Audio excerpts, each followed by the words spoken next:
Assalamualaikum warahmatullahi wabarakatuh. Perkenalkan, nama saya Dr. Worohabsari, SKEP, NS, MKEP. Saya dosen Prodi D3 Keperawatan Universitas Pemuda Semawi.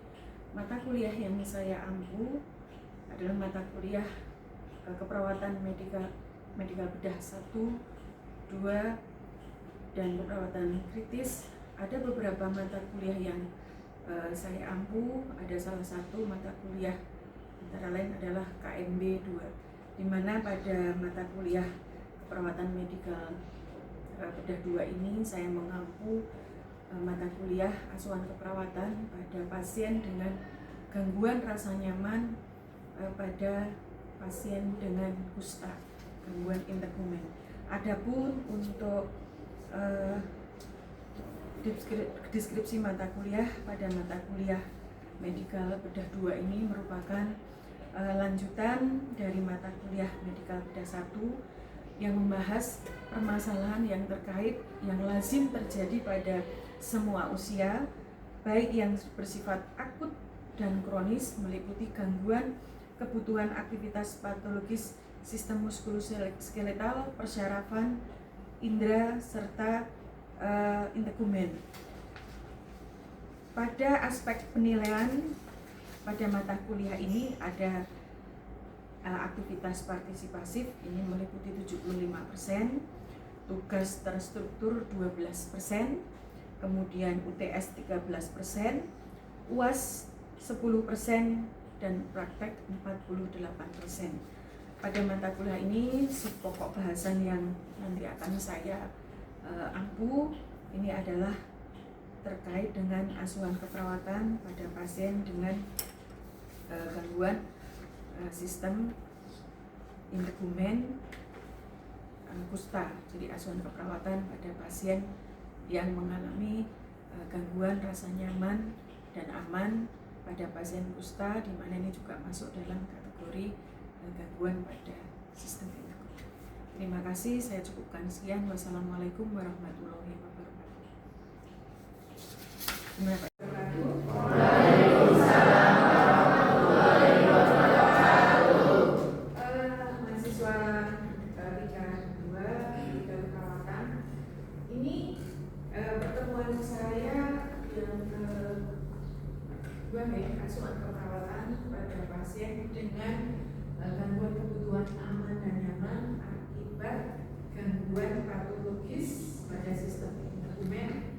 Ini pokoknya saya sampaikan bahwa bahan kajiannya ini kita mereview sistem integumen, ya, sistem integumen itu kulit, kemudian konsep dasar patologis itu penyakit kusta atau lepra, kemudian bagaimana kita mengkonsep aman, nyaman akibat, jadi ada gangguan pada rasa aman dan nyaman akibat gangguan patologis sistem integumen, terutama pada kasus kusta, ya, sistem integumen. Kemudian setelah kita memahami, mereview sistem integumen, kemudian konsep dasar kusta, gangguan aman dan nyaman akibat patologis sistem integumen pada kasus kusta, kita juga nanti akan membahas bagaimana asuhan keperawatan pada pasien dengan kusta, mulai dari pengkajian, kemudian diagnosa keperawatan, nursing care plan-nya, ya, jadi nursing care plan itu dari implementasi sampai dengan evaluasi. Jadi pertemuan hari ini kita pokok bahasannya, kajiannya adalah ini, bisa dipahami ya? Baik. Yang pertama, ini kita mereview sistem integumen. Ini kenapa mahasiswa wajib memahami tentang sistem integumen, karena ini menjadi dasar bagaimana kita melakukan asuhan keperawatan pada pasien yang dengan masalah kusta. Kenapa demikian? Karena kusta itu terjadinya, yang diserangnya, patologisnya itu terjadi pada sistem integumen, sehingga ini menjadi dasar yang penting seorang perawat memahami sistem integumen. Sistem integumen itu kita lazimnya adalah dikatakan kulit sistem integumen.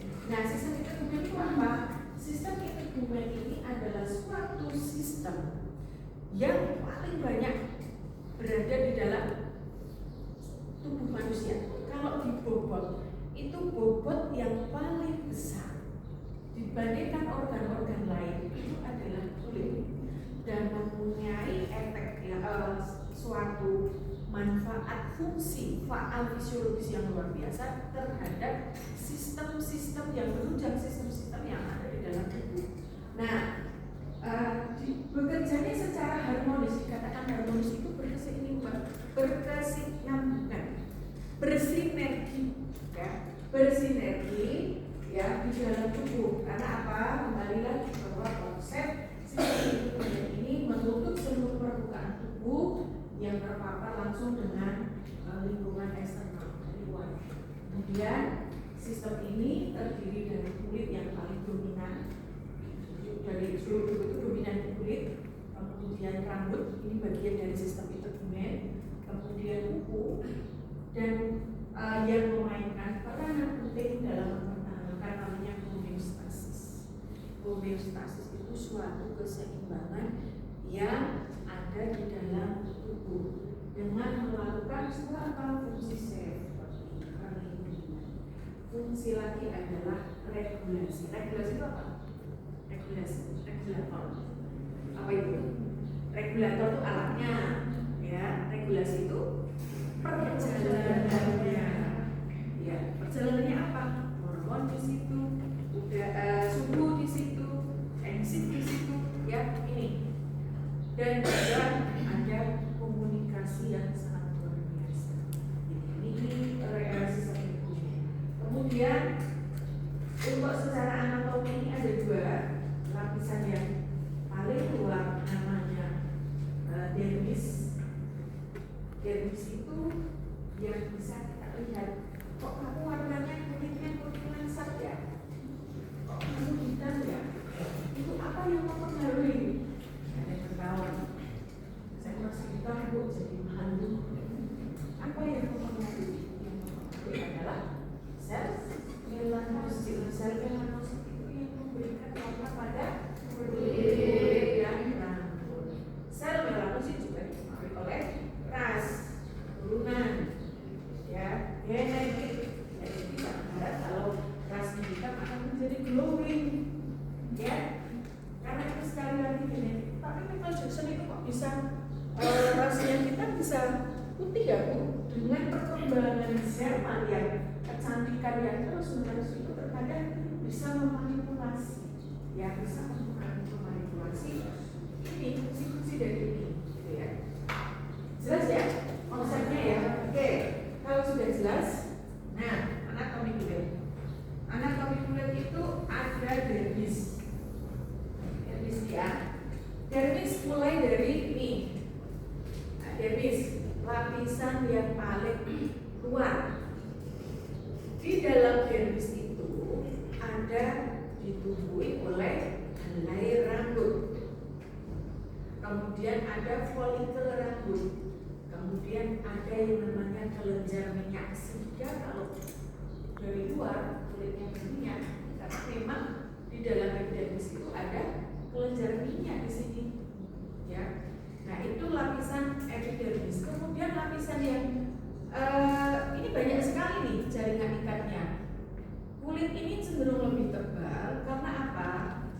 Sudah punya fungsi luar biasa untuk melindungi terhadap adanya trauma. Bisa kita bayangkan kalau kulit luar itu sangat di dalam arti sangat rentan. Coba bisa kita bayangkan. Bahkan ada beberapa kasus itu kan pernah lihat di TV.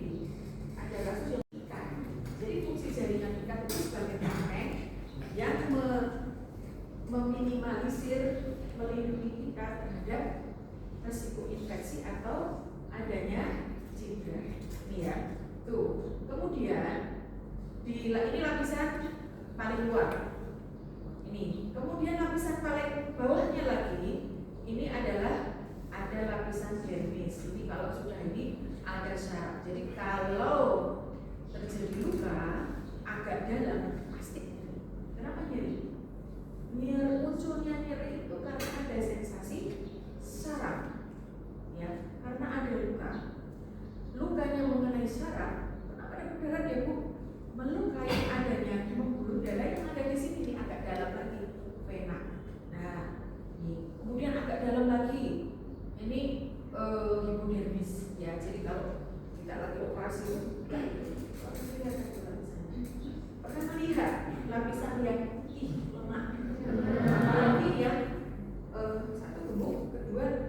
yang dioperasi itu tempat-tempat yang sukutannya tebal seperti di daerah lengan, paha, pokok, pasti lapisan dermisnya ini kelihatan sekali ya.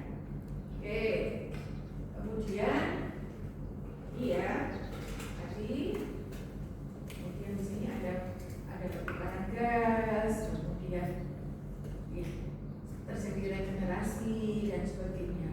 Jadi kalau kita tahu faal fungsi dari kulit itu luar biasa sekali, ya, maka salah satu investasinya kita selalu rajin untuk merawat kulitnya diisi-isi setiap pagi, setiap hari dikasih beberapa treatment yang membuat kulitnya agak glowing. Itu salah satu investasi ya dalam mempertahankan fungsi kelembapan dari sistem intergumen, karena sistem intergumen itu mempunyai fungsi yang sangat luar biasa.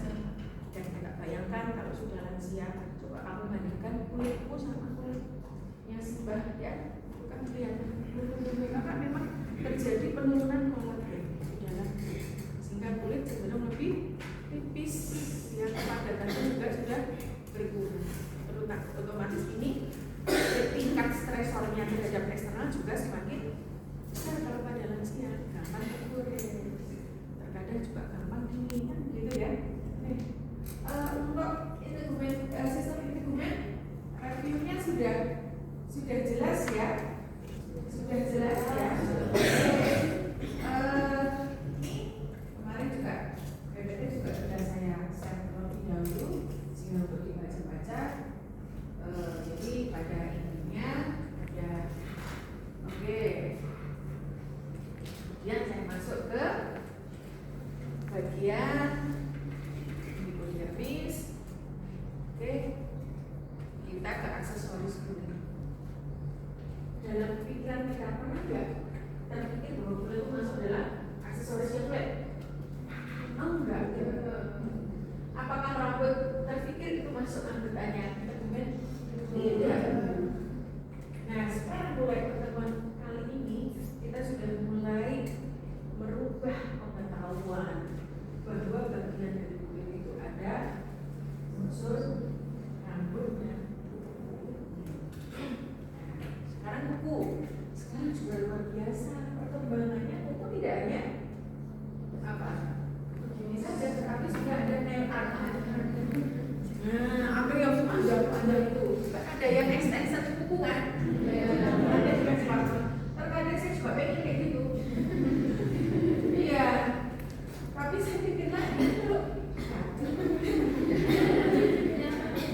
ya, karena tapi memang kenapa kita perlu memahami anatomi kulit? Karena kulit dan kuku. Karena apa? Penting kita melakukan ini untuk memahami anatomi kuku supaya kita memberikan edukasi pada pasien yang mengalami gangguan sistem intergumen itu tepat. Contohnya pada pasien dengan diabetes.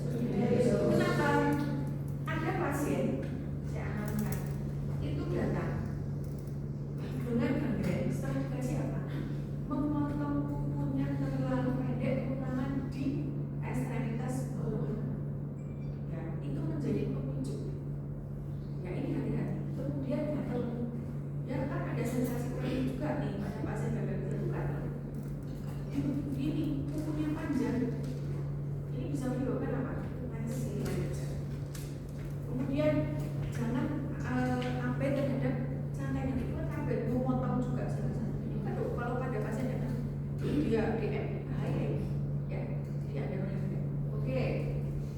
Ya, jadi bagaimana cara memotong kuku itu lihat konturnya. Ya. Kemudian, oke, saya rasa ini sudah kita bahas manfaatnya. Kita masuk ke ini ada alur kulit, friction right skin. Ini fungsinya salah satunya juga untuk ini ya, untuk meningkatkan kepekaan. Ini juga untuk identifikasi. Dan ternyata saya menemukan lagi bahwa jalur ini juga berkaitan dengan imunitas.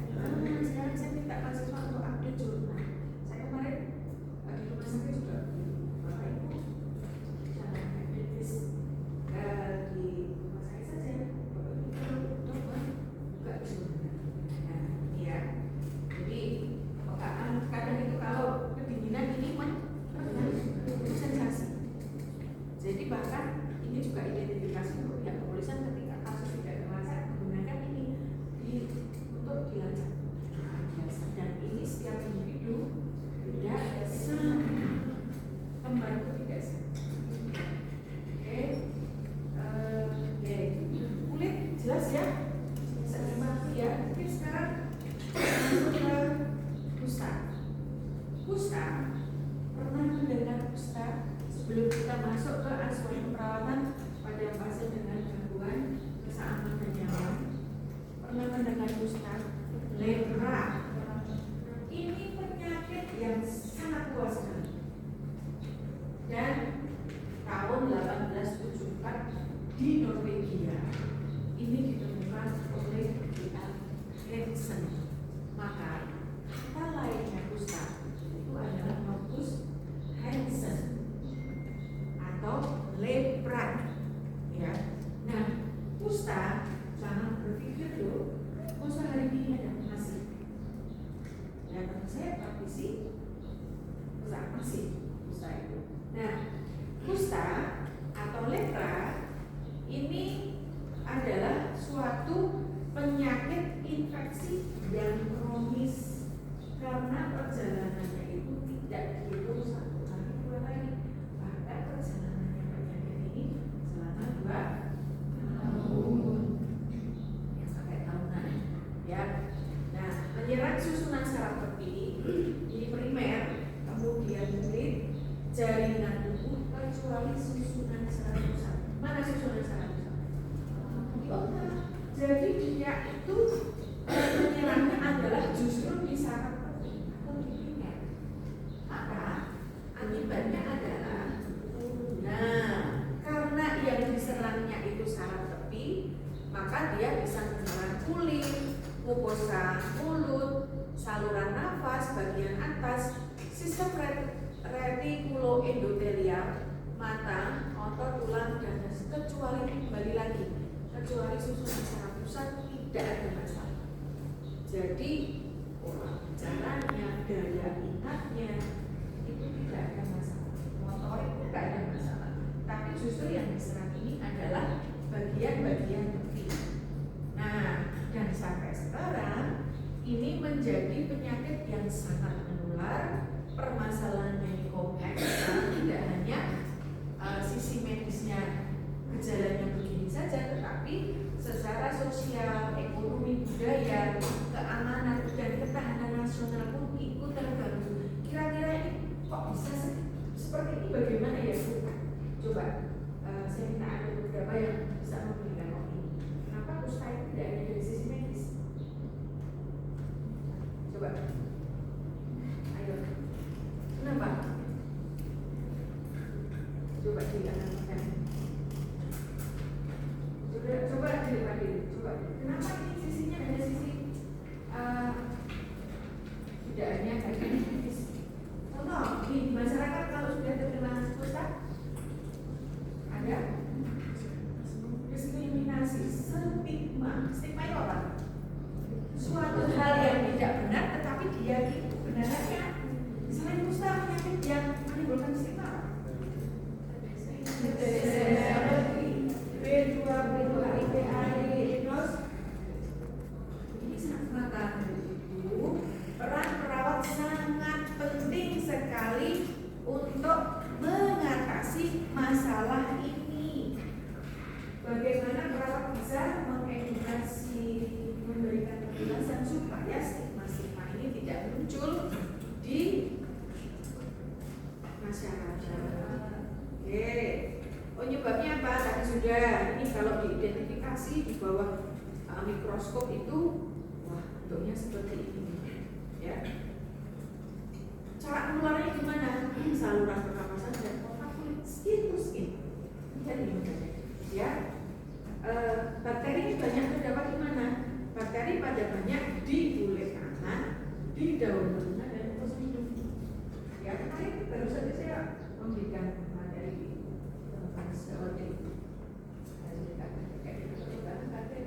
bakteri sampai kapanpun hanya bisa dengan antibiotik. Tetapi antibiotik ini juga menimbulkan resistensi. Nah, apakah pada penyakit kusta bisa terjadi resistensi? Bisa. Maka ini yang perlu kita waspadai. Kalau sudah resisten maka sudah tidak bisa diobati, komplikasinya lebih. Kalau sudah lebih parah, masalah yang sisi medis, sosial,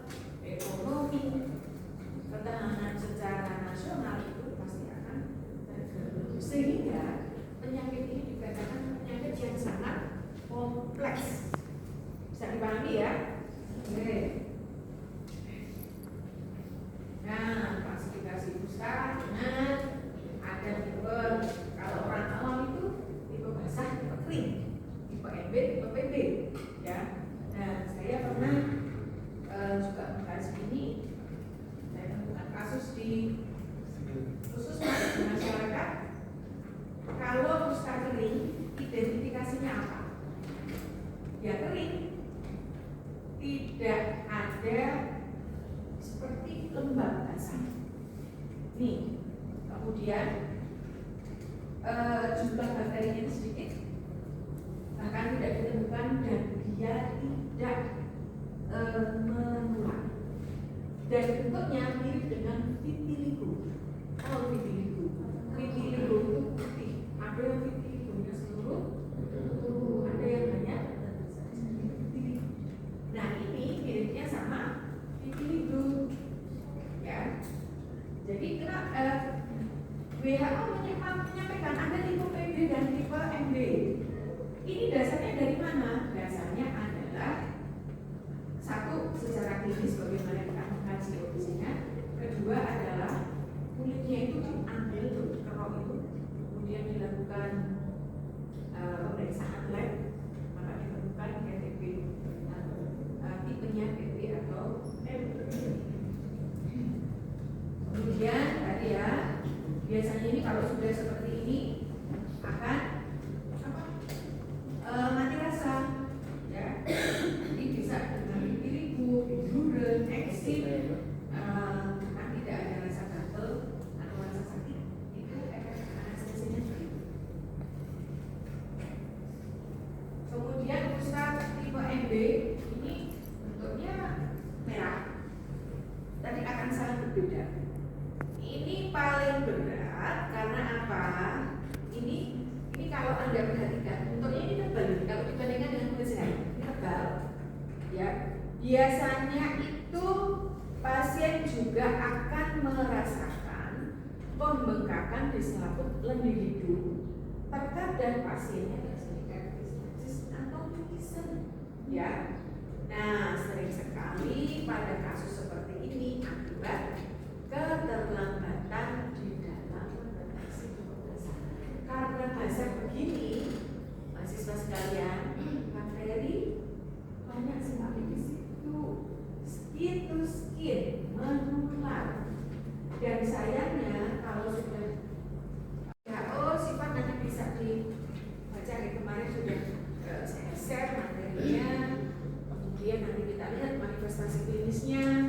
Itu ada yang utama yang menonjol itu mati rasa, sehingga terkadang ya kalau sudah mati rasa ada yang lepas di rambut dan rasa. Ya, kalau orang Jawa itu bilangnya kayak semoroni, itu nggak terasa karena ada efek anestesi. Ya, kemudian kalau sudah ada penebalan pada saraf tepi, ini peradangan saraf tepi yang sifatnya kronis, kemudian ada anestesis, ada paralisis, ya, ada fungsi motorisnya terganggu, kemudian bagi kulit yang mengering, fungsi otonomnya juga terganggu, ya. Nah, kalau sudah seperti ini, nah coba, kalau seperti ini, apa yang ada di dalam benak kita selain masalah gangguan rasa? Ada gangguan konsep diri, ada gangguan gambaran diri, ada. Nah, ini maka dikatakan bahwa permasalahan ini sangat kompleks, tidak hanya terkait dengan klinis, tetapi pos sakit itu ada gejala sisanya, ya. Nah, ini yang perlu diperhatikan. Kemudian ini bagiannya mulai, maka secara garis besar gangguan saraf tepi itu mulai dari sensoriknya, motoriknya, autonomnya. Satu, sensoriknya ada khasnya mati rasa, tangan, kaki, kemudian mati rasa, luka, kemudian ada mutilasi, absorpsi lepas dengan sendirinya, ya. Kemudian kornea mata bermasalah, ada infeksi bisa mengakibatkan kebutaan. Secara motoriknya juga sama ini. Nah, sehingga bisa dikatakan kalau kita tarik ke masalah perawatannya banyak sekali. Itu ada nyeri, gangguan mobilitas, gangguan konsep diri, apalagi pengindaannya juga bermasalah, ya.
aman dan nyaman. Suatu keadaan di mana pasien merasa nyaman. Dikatakan nyaman berarti tidak ada yang bersifat gangguan dari aman, nyaman. Ada sering ini loh menggunakan diagnosa gangguan rasa aman dan nyaman, nyeri. Apa itu kemudian? Oke, kita konsentrasi ke kusta yang dimana dari pasien merasakan gangguan rasa aman dan nyaman, di mana pasien mengalami gangguan ketidaknyamanan yang disebabkan oleh faktor fisik maupun psikis yang disebabkan oleh adanya keadaan patologis. Contoh pada pasien dengan kusta, kenapa rasa aman dan nyaman? Ya, karena ada tadi adanya lipoEB, kemudian adanya integritas kulit yang bermasalah. Integritas kulit itu ada saraf, kemudian ada jaringan lain. Ketika integritas kulitnya terganggu, maka akan menimbulkan rasa ketidaknyamanan yang bisa berupa nyeri. Gejala nyerinya dari mana, Bu? Gejala nyerinya adalah apa yang disampaikan oleh pasien. Itu sifatnya subjektif dengan PIST. Ya, itu yang dikaji. Dan pada pasien dengan kusta, rasa aman dan nyaman itu nanti kalau dikaji lagi akan muncul masalah-masalah keperawatan yang lainnya. Mulai dari aktivitas kulit bermasalah, pengindaannya juga bermasalah, aktivitas fisiknya juga bermasalah. Ya, oke. Sudah disebut ya.